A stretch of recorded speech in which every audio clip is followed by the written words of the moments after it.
পুরান ঢাকার চকবাজারের ৫টি বহুতল ভবনে ভয়াবহ অগ্নিকাণ্ডে কমপক্ষে ৭০ জন প্রাণ হারিয়েছেন।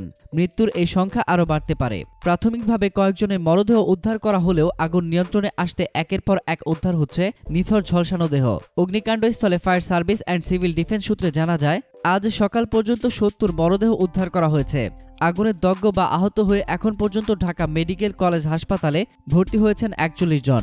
ঘটনাস্থলে দায়িত্বরত ফায়ার সার্ভিস অ্যান্ড সিভিল ডিফেন্সের উপপরিচালক দিলীপ কুমার ঘোষ জানান, এখন পর্যন্ত ৭০ জনের মরদেহ মিলেছে। এর সংখ্যা আরও বাড়তে পারে। মরদেহগুলো ঢামেক হাসপাতালের মর্গে পাঠানো হয়েছে।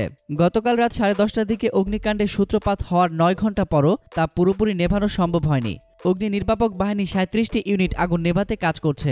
সকালে হেলিকপ্টার করে পানি ওপর থেকে ছেটানোর পর আগুন আর দেখা যাচ্ছে না। ফায়ার সার্ভিস অ্যান্ড সিভিল ডিফেন্সের পরিচালক AKM শাকিল নেওয়াজ ঘটনাস্থলে সাংবাদিকদের বলেন, আগুন নিয়ন্ত্রণে আনা গেলেও ভেতরে এখনও জ্বলছে। রাসায়নিক সহ বিভিন্ন দাহ্য পদার্থ থাকায় আগুন পুরো নিভাতে অনেক সময় লাগবে। চুরিহাট্টা শাহী মসজিদের পেছনে ওই ভবনগুলোতে অগ্নিকাণ্ডে বহু মানুষ আহত হয়েছেন। ভোরের দিকেও দগ্ধ অবস্থায় লোকজনকে ঢাকা মেডিকেল কলেজ হাসপাতালে নিয়ে যেতে দেখা যায়। ফায়ার সার্ভিসের মহাপরিচালক ব্রিগেডিয়ার জেনারেল আলী আহমেদ বলেন, উদ্ধার কাজ পুরোপুরি শেষ হওয়ার পর হতাহতের সঠিক তথ্য জানা যাবে।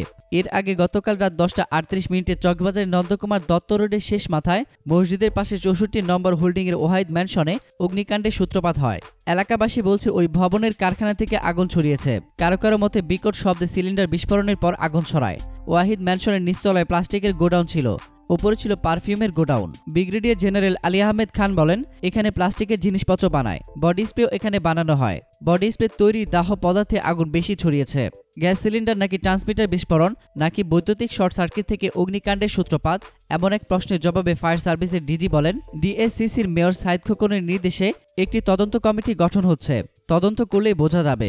এতক্ষণ ফ্রিকি নিউজের সঙ্গে থাকার জন্য আপনাদের সবাইকে ধন্যবাদ।